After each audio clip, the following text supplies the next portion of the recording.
اردو کے ماخذات چونکہ فارسی، عربی اور سنسکرت یا پنجابی سے نکلتے ہیں، لہٰذا آج ہم ایک ماخذ عربی کے توسط سے ایک عظیم شاعر کو یاد کریں گے۔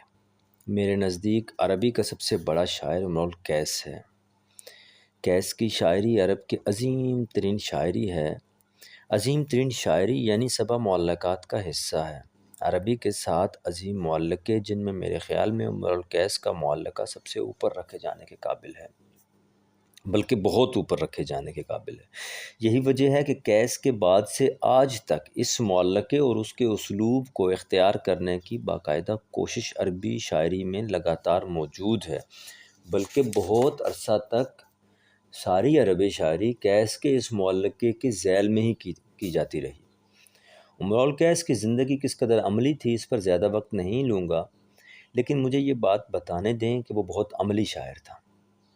یعنی کوزہ جس شاعر نے اردو میں آج تک دیکھا بھی نہیں، چلانا دور کی بات، وہ ساری شاعری کوزوں سے بھرے کھڑا ہے۔ قیس کے ہاں ایسا نہیں تھا، اور شاید بڑی شاعری کا یہی ہوتا ہے کہ وہ پریکٹیکل ہوتی ہے۔ مجھے یہ بات بتانے دیں کہ وہ بہت عملی شاعر تھا۔ اگر اس نے اپنی محبوباؤں کا حسن شعر میں بیان کیا تو اپنے تجربے سے، اور اگر بہادری، دشمنی یا گھوڑے کی تعریف کی تو اس نے بنو ثعلب اور بنو بکر سے نہ صرف اپنے باپ کا بدلہ گھوڑے کی پیٹھ پر بیٹھ کر لیا، بلکہ دشمنوں سے جنگ کرنے کے لیے پورے خطہ عرب میں لڑتا بھی رہا اور چھپ کر وقت بھی گزارتا رہا، اور دشمنوں کی عورتوں سے عشق بھی لڑاتا رہا، یہ بھی بڑی اہم بات ہے، اور ان سے میل ملاقات بھی کرتا رہا۔ اب ہم بڑھتے ہیں اپنے سب سے رسیلے سیگمنٹ یعنی امرؤ القیس کے اس عظیم معلقے کی جانب۔ اگر یہ نہ لکھا جاتا تو کائنات کا شعری توازن بگڑ سکتا تھا۔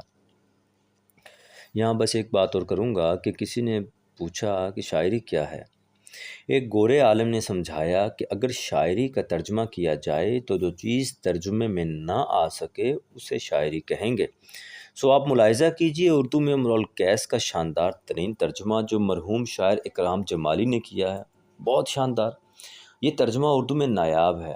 آپ ترجمہ سنیں اور جانیں کہ جو شاعری ترجمے میں ایسی رسیلی ہے وہ عربی جاننے والوں کو کس قدر میسمرائز کرتی ہوگی۔